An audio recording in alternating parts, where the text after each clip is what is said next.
dhe mirë se erdhët. Sot rikthehemi pas pushimeve të vitit të ri në episodin 27 të podcastit Flasim si fëmijë. Shpresoj që festat i keni kaluar bukur. Si fillim, ju uroj një vit të mbar të gjithëve dhe me momente sa më të bukura. Ne rikthehemi sot me bisedat tona, me zërat e atyre që kanë diçka për të treguar. Dhe fundja, kush nuk ka diçka për të treguar? Sot kam kënaqësinë të kem me mua këto dy vajza nga qyteti Laçi, bashkëmoshatare të mia me të cilat ndajmë shumë gjëra, moshën, ëndrat, pasigurit, por edhe pasionin për krimtari dhe art. Ky vit për ne është i veçantë, sepse jemi në një moment kalimi. Po mbyllim një kapitull të jetës sonë, shkollën nëntëvjeçare, dhe po përgatitemi të hymë në një tjetër, ato të shkollës së mesme. Një periudhë që sjell emocion, frikë, pritshmëri dhe shumë pyetje. Sot do flasim për artin, për pikturën, për jetën në Laç, për ëndrat, për vështirësitë, por edhe për forcën që gjejmë brenda vetes për të vazhduar. Me mua sot janë Uada Prenka dhe Flavia Gjoka. Mirë se erdhët në Flasim si fëmijë. Mirë u gjeta. Uada, nëse do t'i tregoj dikujt që s'të një farë kush je ti, çfarë të pëlqen dhe si është jeta jote, çfarë do të thoje? Atëherë veten time do ta përshkruaja si dikush pozitiv, dikush që nuk do të gjykotesh në fillim, por për mendimin tim çdo kush e shikon dikë tjetër si një person vete, për unë mund të jem një mijë versione mendjet e njerëzve të tjerë, kështu që nuk jam shumë e sigurt. Flavia, se do ta përshkruaj veten për te shkollës dhe detyrave, çfarë të karakterizon ty më shumë si person? Dhe i shkollës dhe detyrave unë do ta përshkruaj veten si një person të qetë, shumë pozitiv, dhe që kam dëshirë shumë të kaloj kohë me familjarët dhe të afërmit. Duke qenë se ju merreni me art, nëse do ta përshkruaj veten si një ngjyrë, cilën do zgjidhni dhe pse mendoni se kjo ngjyrë i përshtatet më shumë? Unë mendoj që do zgjidhja ngjyrën e verdhë, për arsye që më duket si një ngjyrë që duket, por ka edhe mundësinë që të bashkohet me ngjyrat e tjera. Ngjyra që mendoj se më përshtatet më shumë është navy blue, për shkak se është edhe my favorite, ngjyra ime e preferuar, dhe kam një karakter të tjerë. Kur vizatoni, preferoni më shumë të vizatoni natën apo ditën dhe pse ose çfarë ndryshon në këto momente? Unë personalisht preferoj të vizatoj natën, sepse gjatë ditës kam edhe gjëra të tjera për të bërë, ose jam thjesht e zënë me detyra, aktivitete jashtëkollore dhe dita është e zënë.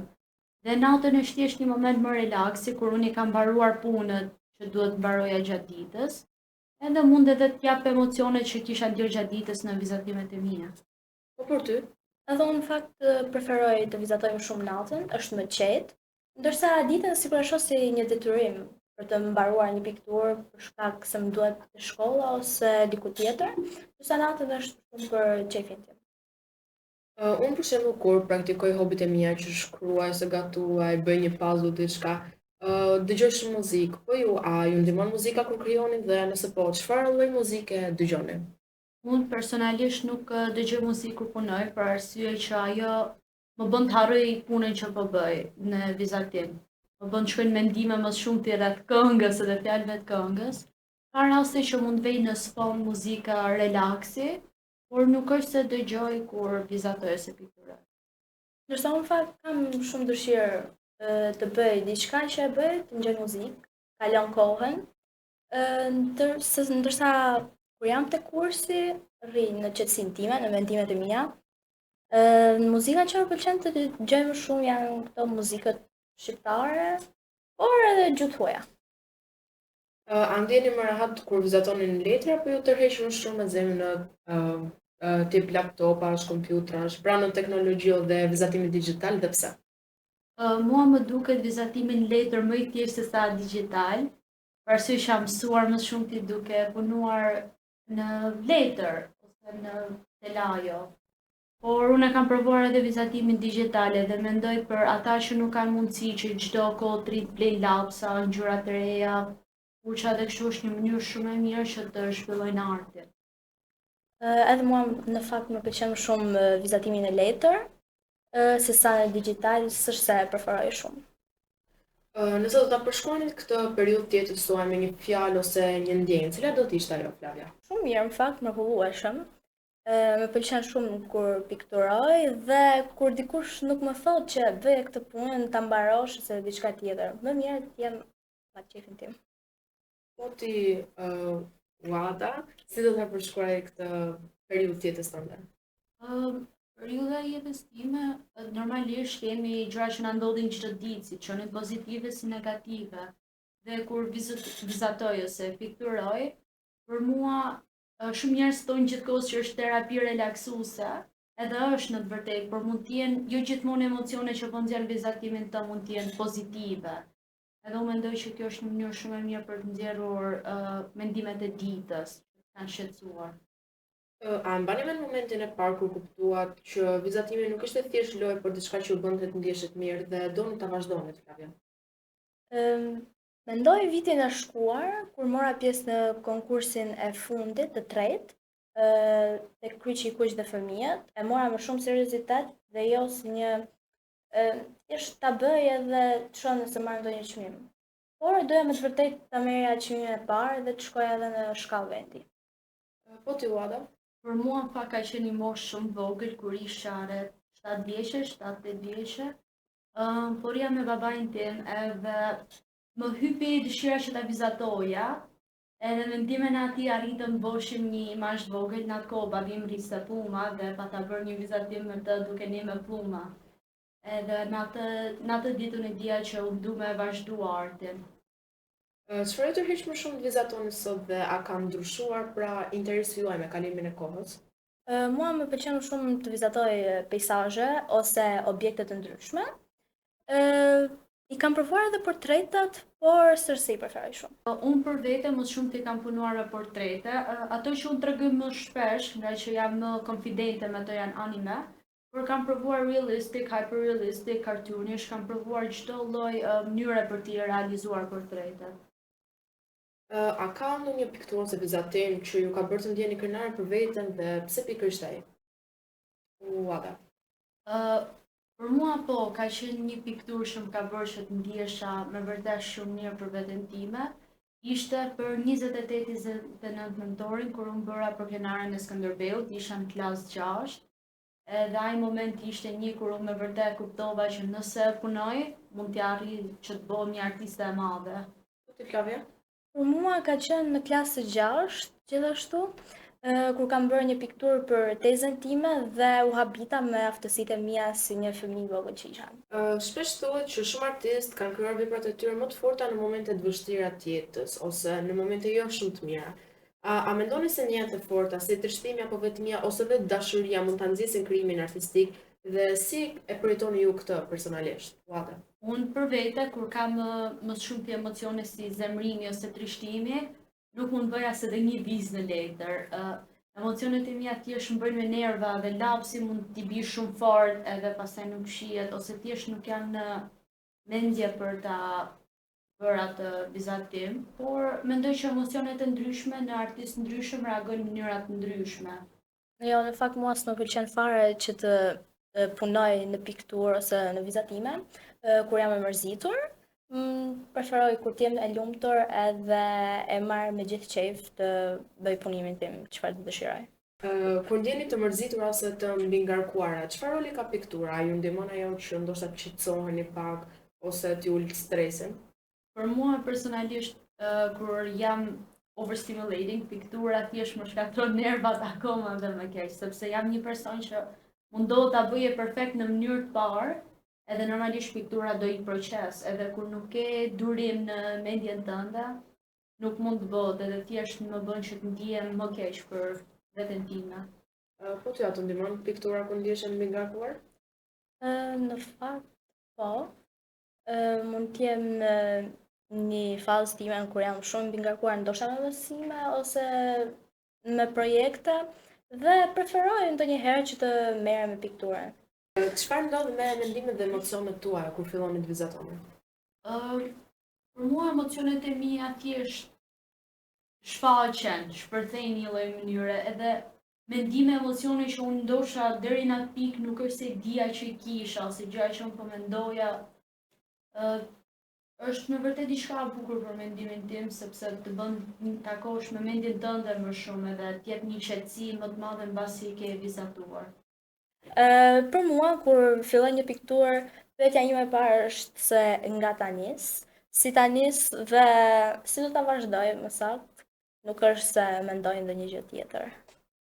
A ka ndonjë punim që është shumë personal për ju, që si themi mban më shumë ndjenja dhe emocione se punimet e tjera? Po, unë për vete kam një punim që në fakt edhe sot e kësaj dite nuk është se ka pa askush përveç meje. Është një punim që pata bërë kur sapo pata filluar që të vizatoja me vërtet, edhe është diçka që kam dedikuar mamit tim, ku më kujtohet që kur isha vogël i pata bërë një vizatim të një vajze, edhe ajo thjesht adhuronte atë vizatim, edhe unë e di që kam rikryuar atë mbi 10 herë, atë vizatim gjithmonë duke u munduar me e përmirësu, edhe për mua është vizatimi që unë kam në zemër. Përsa për mua në fakt jo, më shumë i bëj pikturat për dëshirën time, i mbaj në shtëpi ose ja dhuroj dikujt. Uada, si që të edhe vetë ti merresh me vizatimin e animeve, si u lidhët për herë të parë me stilin e anime dhe çfarë të hoqit tek ky stil? Atëherë, unë jam rritur si tuash me 4 vlezër. 3 janë quna të tezës, por jemi rritur bashkë, kam si vlezërit e mi. Dhe normalisht një shtëpi me 4 djemë, më tërhoqën me zgjrave që kishin qef ato. Dhe në atë kohë televizori kishte gjërat limituar për fëmijët, si Naruto, Goku edhe kështu. Edhe kur unë humbja babain tim, thjesht doja të mbysha në të shkuarën, kështu që rifillova të shikoja këto seriale që unë i doja kur isha vogël. Edhe ato një fëmijë normalisht të donte të rikrijonte, unë kam qenë atë kohë 9 vjeç. Edhe duke u munduar të rikrijoj ato, kam arritur deri në pikën tani që janë gjëra që vizatojnë më shumë. Çfarë kanë personazhet anime që ju bën t'i ndjeni më afër ose t'i kuptoni më shumë? Personazhet anime është thjesht varet me vërtet shumë nga karakteri që po tregohet, por janë do histori që për vërtet bëjnë që të flasësh me ty, duket sikur ka kap ty për dorë po tregoj gjithçka. Për mua personalisht janë karaktere që kanë pasur fëmijërinë e vështirë, por ja kanë arrit që t'ja dalin, ato më duken si ato që unë mund të relate më shumë se me karakteret e tjera. A ka ndonjë personazh specifik ku e sheh veten dhe ku gjen ndjenja të ngjashme me të tuat? Atëherë për mua janë shumë karaktere të ndryshme, por ajo që unë ndjem më shumë momentalisht është Nobara nga Jujutsu Kaisen. Historia sa ishte që u rrit në një fshat vogël ku të gjithë e njihin gjithë, edhe ajo kishte një mikesh shumë të afërt me të, por ajo thjesht një ditë u zhduk, pa i thënë asnjëherë pafshim, edhe jeta e saj në ato momente thjesht filloi të bëjë më keq. Për ju, vizatimi në stilin anime është më shumë argëtim, arratisje nga realiteti apo një mënyrë për të treguar si themi një histori? Atëherë për mua vizatimi në anime në fakt është më shumë ti diçka që unë e bëj për argëtim. Kur unë vizatoj seriozisht shkoj më shumë për realistik sesa anime. Anime është diçka që unë thjesht e bëj në një moment qetësie për qetin tim, shirin time. Si është të rritesh në lagj sot nga kënd ushtrimit personal? Të rritesh në lagj në fakt është mirë, por mungojnë disa gjëra, sidomos për adoleshentët. Është qendra kulturore e fëmijëve, ku unë bëj kursin e pikturës. Ka gjithashtu kurse të tjera për fëmijë të tjerë. Por mund mungojnë ambientet të përshtatshme për ne artistët, që ndoshta dëshirojmë që të dalim të kalojmë një kohë të lirë dhe të pikturojmë diku, por nuk ka ambiente të përshtatshme. Po ti, Uada? Edhe unë mendoj që lagji nuk është një vend i keq për të jetuar, por janë shumë gjëra që mund të ishin më mirë, edhe shumë gjëra që mungojnë. Nuk është se ka një ambient jo vetëm për ne artistët e ndryshëm, por që dalin fëmijët në përgjegjësi. Në lagj nuk është se ke diçka të madhe që mund të bësh. Thjesht mund dalësh, të bësh një xhiro, ndoshta të shkosh deri tek kisha lart. Kemi pasur dikur lodrat tek lulishtja, por ato tani janë prishur edhe si ka rregulluar më dikush. Si do të imagjinonit një lagj më miqësor për vajzat artiste? Atëherë një lagj më miqësor për vajzat artiste unë mendoj ku mund të kishte më shumë konkurse ose ndoshta edhe ekspozita të hapura për artistët e rinj ose vajzat. Domethënë thjesht mendoj që duhet ishin më shumë, të aktivizoheshin më shumë. Ne kemi vetëm një që bën kryqi i kuq. Po ti Flavia, si do ta mendoje lagjin? Mendoj si Uada, sepse edhe ekspozitat e pikturave tona për shembull bëhen vetëm në fund të qershorit, mbas mbarimit të kurseve. Dhe për konkursat është vetëm ai kuqi të kuq, dhe jo asgjë tjetër që nxënësit, fëmijët të zhvillohen me artin e tyre. Si e përjetoni shkollën në lidhje me artin tuaj dhe a ndjeni të mbështetur nga mësuesit, Flavia? Mësuesit në shkollën time më mbështesin për talentin tim që kam në pikturë, por edhe më ngarkojnë pak si shumë me projektet dhe gjërat, sepse di t'i bëj, kështu që për herë jam unë e para për atë që më ndaj. Po për ty, Wada? Atëherë, në fakt në fillimet e mia nuk është se kisha shumë suport nga mësuesit për pjesën e artit. Edhe mësuesit ishin zënë edhe unë nuk është se tregoja shumë veten time për art, por në ditët e sotshme po, kam mjaftuar shumë suport për mësuesve dhe mundon të më angazhojnë me projekte të ndryshme. A ka ndonjë mësues që ju inkurajon dhe ju ka bërë të besoni më shumë në veten tuaj? Po, për mua ka qenë zysha ime historisë që nuk e kam më. Ajo ishte dikush që të suportonte maksimum. Dhe për mendimin tim ajo është një nga mësueset më pozitive në jetën time. Mësuesi që më ka inkurajuar më shumë është profesori i kursit, pra kursit të pikturës. Ai më ka mësuar se si ta vlerësoj pikturën, si të përdor ngjyrat dhe si ta shoh pikturën në një sy tjetër si të gjithë artistët. Çfarë mendoni se mungon në shkollë për fëmijët që kanë talent artistik? Atëherë, unë mendoj që mungon mjetet, gjëra kryesore, ndërsa tjetra janë edhe mësues të artit që mungojnë. Mund t'i kenë një shkollë ose dy, por pjesa më e madhe e shkollave nuk kanë. Megjithëse një pjesë e madhe e nxënësve thjesht mësojnë vetë, për mendimin tim është shumë e nevojshme të kenë mësues edhe materiale për artin. Tek shkolla ime mungon një klasë që t'jetë për nxënësit që dëshirojnë të pikturojnë dhe të zhvillojnë talentin e tyre, dhe gjithashtu mjetët. A keni marrë pjesë në konkurse gjatë kohës që merrni me pikturë? Po, kam marrë pjesë në 3 konkurse. Janë të treja janë konkurset e kuqit të kuq të fëmijët. Në klasën e 6 kam marrë pjesë me një pikturë të thjeshtë, në fakt. Në Laç mora çmimin e parë, ndërsa në Tiranë, në shkallë vendi, kam marrë çmimin e tretë. Më pas vitin e dytë, në Laç përsëri çmimin e parë me pikturë tjetër, ndërsa në Tiranë me çmimin e dytë në shkallë vendi. Ndërsa vitin që shkoj, mora çmimin e dytë në Laç. Po ti, Wada? Unë jam rritur duke marrë pjesë në për konkurse vizatimi, sidomos në kryqin e kuq, por për shkak të kohës që kur punoja për vizatimet e kryqit kuq, për konkursin, nuk kisha shumë kohë të lirë, sepse mbite gjithmonë një kohë ose për vimesh ose kur mund t'isha zënë në gjëra tjera. Por në përgjithësi kam marrur në vend tretë. Po çfarë marrëdhënie keni në motrat dhe vëllezërit tuaj? A kaloni mirë, ziheni shpesh? Unë kam 2 motra, më të mëdha se unë, dhe ja kalojmë shumë mirë kur jemi bashkë, bëjmë ndonjë shaka kështu. Por kohët e fundit, këto 2 vite të fundit nuk është se kemi qenë shumë afër me njëra tjetrën, sepse ato jetojnë në një qytet tjetër, prandaj. Unë dhe vllai im kur jemi bashkë, kur bashkohen 2 energji që s'duhen, jemi shumë bipolar. Në një moment mund t'jemi duke u përqafuar, në tjetër jemi të hedh gjonat nga ana tjetër e dhomës moza me njëri tjetrin. Por në përgjithësi kemi një marrëdhënie shumë të mirë mes vllajt dhe motrës. Po në kohën e lirë, kur nuk keni duke vizatuar, çfarë bëni? Në kohën e lirë kur nuk pikturoj ose vizatoj, unë preferoj të shoh filma. Më pëlqejnë filmat aksion, thriller ose me pak romancë dhe kaloj një super kohë të lirë duke parë këto filma. Unë për vete bëj gjëra të ndryshme, gjithashtu shikoj filma të ndryshëm ose lexoj libra. Libri që po lexoj në kohët e fundit është libër i Krishter, Të jetosh në përjetësi, por kam edhe hobi të ndryshëm si skateboarding ose patinazh, që bëj sa herë mund të më jepet mundësia, si patina në tokë ose në akull. Por më pëlqen, që se do zgjidhja vetë, më pëlqen dilja me mish, ose të luja voleyball me mish e mi.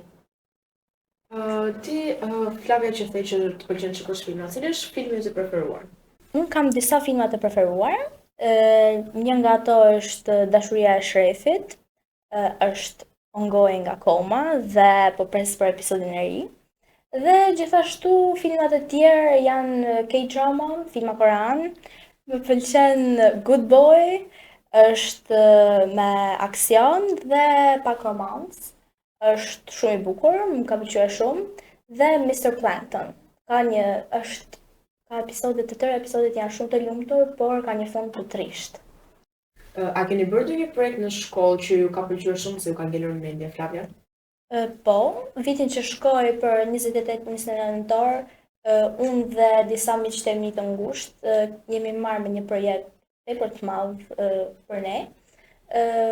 Na ka marrë një muaj kohë. Kemi bërë Shqiponjën, pra flamurin e Shqipërisë, me letra dhe ka qenë diku te 1,80 m me 1,50 m dhe për dekor për një 28-29 nëntor. Dhe tani e mbajmë të shkolla si një punim të nxënësve dhe shpresoj që mësuesit dhe drejtoresha ta ruajnë atë. Ualla, çfarë lëndësh të pëlqejnë në shkollë normalisht përveç artit pamor? Unë në përgjithësi jam mirë në gjitha lëndët, por lënda që mua më ka tërhequr gjithmonë më shumë është lënda e biologjisë.